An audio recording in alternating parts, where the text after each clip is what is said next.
வணக்கம். சுப்பிரமணியம் யோகாமணி சேனலுக்கு உங்களை அன்புடன் வரவேற்கிறேன்.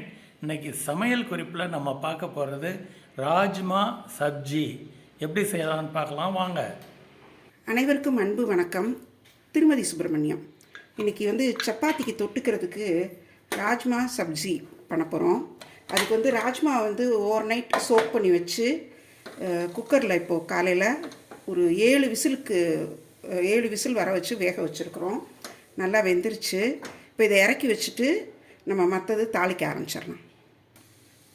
அடுப்பில் ஒரு குக்கர் வச்சு கொஞ்சம் எண்ணெய் ஊற்றிருக்கிறேன்.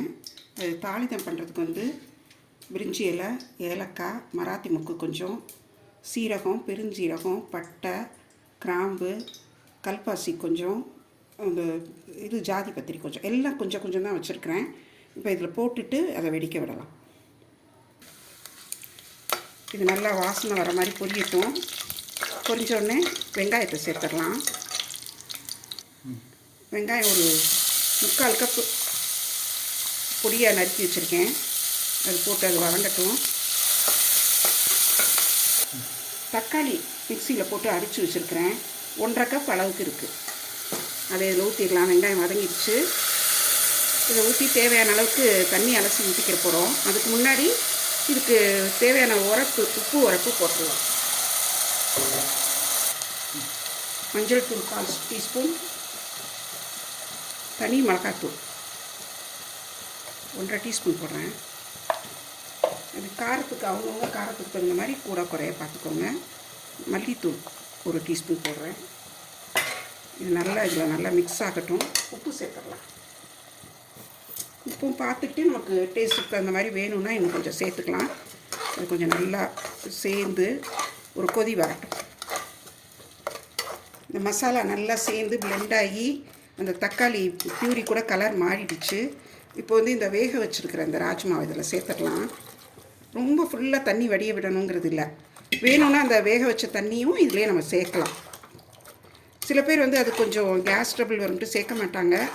பிடிக்கும்னா சேருங்க, இல்லைன்னா வேறு தண்ணி அலசி ஊற்றிக்கலாம்.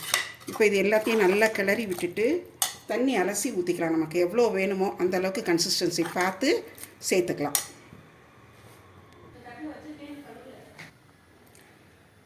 வேணுங்கிற அளவு தண்ணி சேர்த்துட்டேன். இப்போது ஆஸ் யூஷுவல் எங்கள் வீட்டில் நான் எப்போவுமே அந்த பால் ஏடு எடுத்து வச்சுருப்பேன். அது இந்த மாதிரி சப்ஜிலெல்லாம் சேர்க்கையில் நல்லா ஒரு க்ரீமியாக இருக்கும். டேஸ்ட்டும் நல்லா கூடும். ரொம்ப நல்லாயிருக்கும். நல்லா பிளெண்ட் ஆகி வர்றப்போ இதையும் சேர்த்துடலாம். பச்சை கொத்தமல்லி சேர்த்துடலாம். அவ்வளோதான். இது நல்லா எல்லாம் சேர்ந்து கொதிச்சோடனே நம்ம எடுத்து சாப்பிட்றதுக்கு பரிமாறிட வேண்டியதுதான். நல்லா கொதிச்சிடுச்சு. நல்லா எல்லாம் சேர்ந்து கன்சிஸ்டன்சி நான் சொன்ன மாதிரி உங்களுக்கு தேவைக்கு தகுந்த மாதிரி நீங்கள் பார்த்துக்கலாம். இது எப்படின்னா, இப்போ நம்ம சப்பாத்திக்காக சைட் டிஷ்ஷாக செஞ்சுருக்கோம்.